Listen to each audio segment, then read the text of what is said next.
साथियों नमस्कार। आप सभी का ओम ए टू जेड क्लासेस में स्वागत है।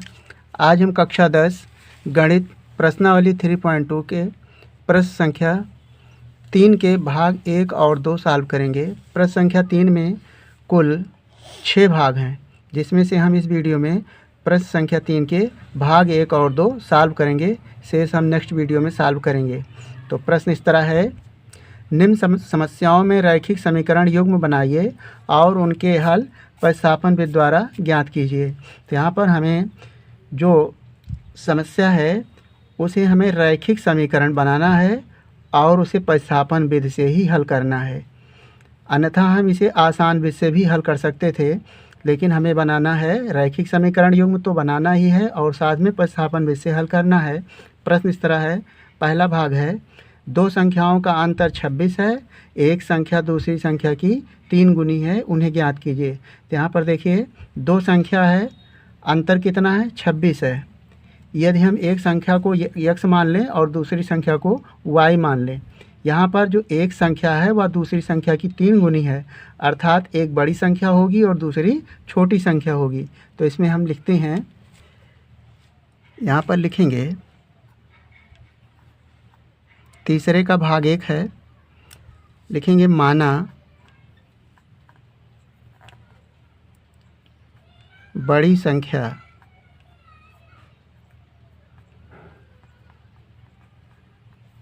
बराबर x और छोटी संख्या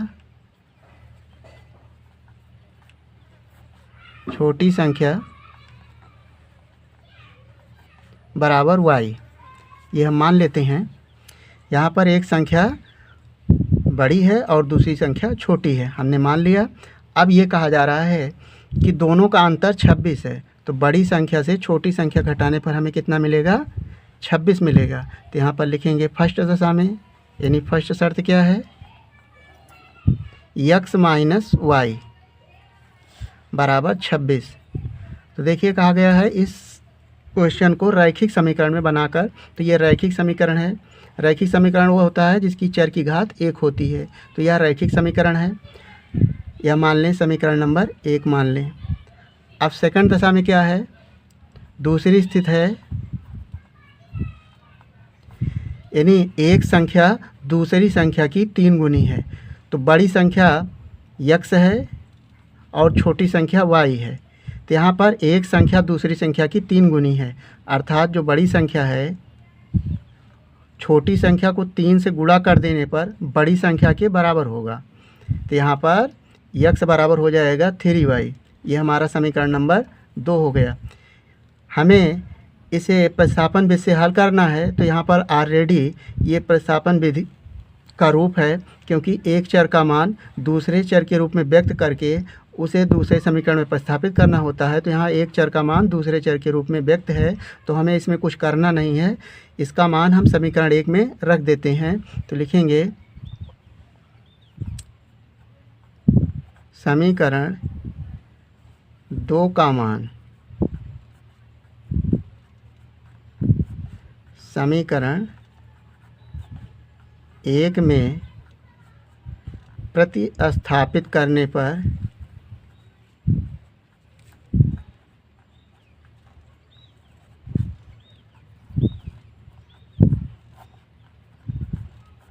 तो यहाँ पर समीकरण 2 है x बराबर 3y और समीकरण 1 है x माइनस वाई बराबर 26। तो x बराबर है कितना, 3y। तो यहाँ पर लिखेंगे 3y माइनस वाई, ये समीकरण 1 है, बराबर 26। इसमें हमने रख दिया, यानी x के स्थान पर रखा 3y और y ऑलरेडी पहले से था। तो 3y माइनस वाई कितना हो जाएगा, y बराबर हो गया 26। ये 2y हो जाएगा बराबर 26 हो गया, इसलिए y बराबर हो जाएगा 26/2, काटने पे आएगा 13, यानी एक संख्या का मान आ गया 13। तो ये एक आंसर आ गया, अर्थात छोटी संख्या कितना हुआ, 13 हुआ। अब y का मान किसी भी समीकरण में रख दें, हम लिखेंगे y का मान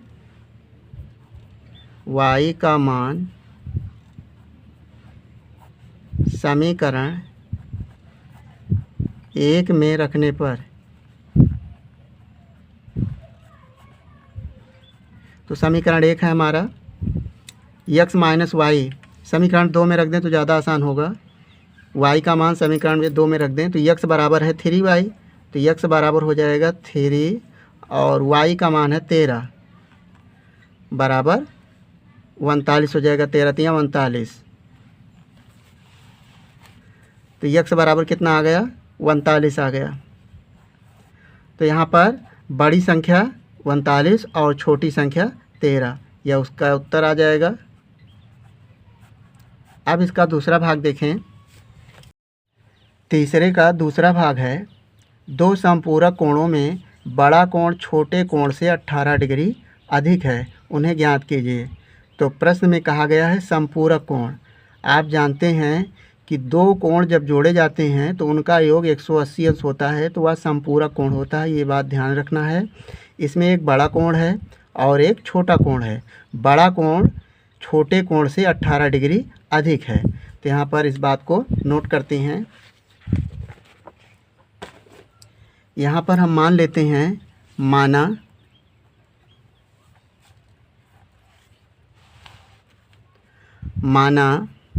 बड़ा कोण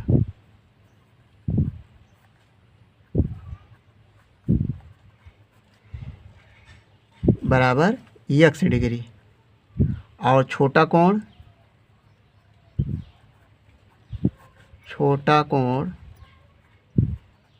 बराबर मान लेते हैं y डिग्री।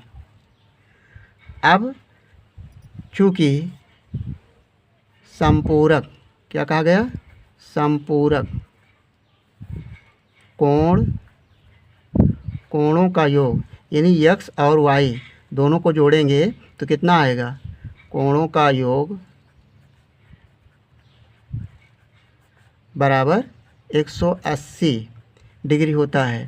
तो यहाँ पर आप लिखेंगे, इसलिए x degree plus y degree बराबर 180 डिग्री, यानी दोनों को जोड़ने पर हमें 180 अंश प्राप्त हुआ।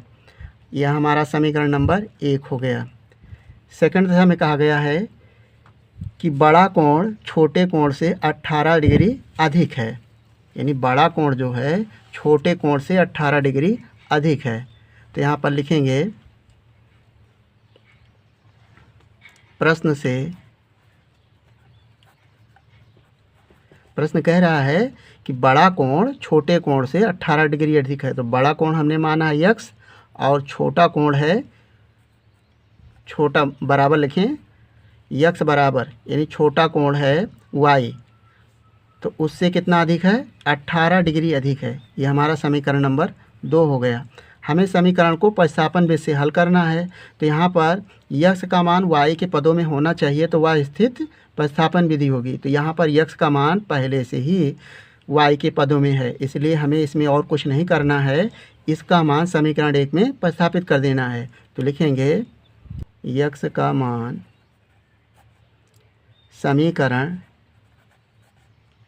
1 में प्रतिस्थापित करने पर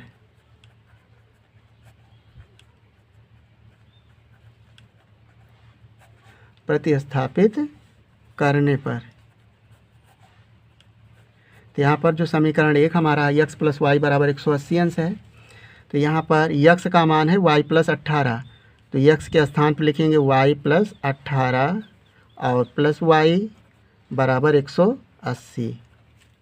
अब यहाँ से देखें y और y को जोड़ लें तो हो जाएगा 2y बराबर, अंक को एक तरफ करें, 18 को बराबर को उधर लाएंगे तो माइनस 18 हो जाएगा, घटा दें तो यहाँ पर 10 में से 8 जाएगा तो हो जाएगा 2, और ये हो गया 7, 7 में से 1 जाएगा तो 6, और ये बचा 1, तो 2y बराबर हो गया 162। इसलिए y बराबर हो जाएगा, y बराबर 162/2। तो काटेंगे 2 एक अन्नम 2 और 2 अट्ठे 16 और 2 एक अन्नम 2। तो यहाँ पर कितना आ गया? y बराबर 81 डिग्री आ गया।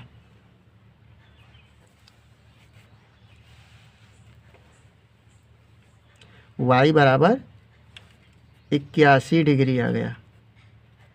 अब यहाँ पर बड़ा कोण कितना हो जाएगा, बड़े कोण का मान आया, चूँकि बड़ा कोण कितना है छोटे कोण से, ये तो हमारा छोटा कोण हो गया, छोटा कोण y है 81 डिग्री आया, और बड़ा कोण हो जाएगा, बड़ा कोण कितना है, x बराबर कितना है, y प्लस 18 है, तो हो जाएगा y प्लस 18 है, तो y का मान कितना आया है, y का मान आया 81 और प्लस 18 जोड़ दें तो 8 में 1 जोड़ेंगे तो हो जाएगा 9 और 8 1 9, तो 99 डिग्री, यानी बड़ा कोण हमारा 99 डिग्री आया और छोटा कोण 81 डिग्री। तो इसका ये उत्तर हो जाएगा। बहुत ही शानदार प्रश्न है, पेपर में अधिकांश प्रश्न ये आते हैं, तो हम उम्मीद करते हैं कि आपको इस प्रश्न का हल समझ में आ गया होगा। आपका अपना किसी भी प्रकार का सुझाव या डाउट हो तो हमें कमेंट करेंगे।